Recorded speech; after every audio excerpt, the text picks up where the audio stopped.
Hello friends, అందరికీ నమస్కారం. Telugu life story వింటున్న ప్రతి ఒక్కరికి థ్యాంక్ యూ సో మచ్. అలాగే విశ్వానికి కృతజ్ఞతలు. నిన్న చెప్పిన దానికి ఎల్లో పోస్ట్ కార్డ్ పేపర్పై మాటలు వ్రాశారా? అంటే ఇంకా మీ మైండ్లో నుంచి పోలేదు అవి. మీరు కట్ చేసిన రెసికల్ బిన్లో ఉన్నాయి అన్నమాట. ఇప్పుడు దాంట్లో నుంచి కూడా డిలీట్ చెయ్యండి. అమ్మయ్య, ఒక్కసారి గట్టిగా ఊపిరి పీల్చుకోండి. ఇప్పుడు చెప్పండి, I'm the best, I'm the first.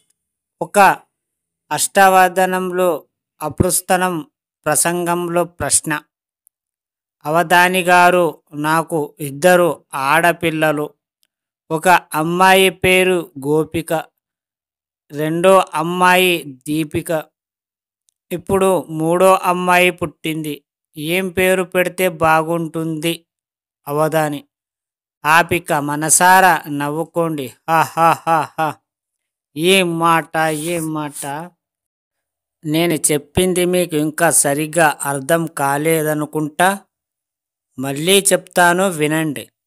Yellow paper మీద ఒక బ్లాక్ పెన్ తీసుకొని మీ కోరికలను, మీ ఆశలను, మీకేమేం కావాలో అది వ్రాయండి. అది రాసిన తర్వాత మీరు ప్రతిరోజు మీరు రాసింది చదవండి. మళ్ళీ మళ్ళీ గుర్తు తెచ్చుకోండి.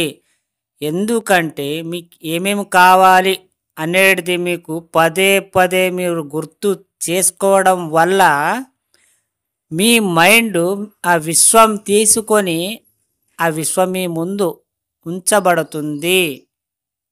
అర్థమయ్యిందా? మీ రెగ్యులర్గా మీకు ఏమేమి కావాలో అవి మాత్రమే రాయండి. రాసిన తర్వాత మీరు ఎల్లో పేపర్ పైన బ్లాక్ పెన్తో రాయండి. రాసిన తర్వాత ఆ కోరికలు అన్నీ సక్సెస్ అయిన తర్వాత అది మార్కు కొట్టేయండి.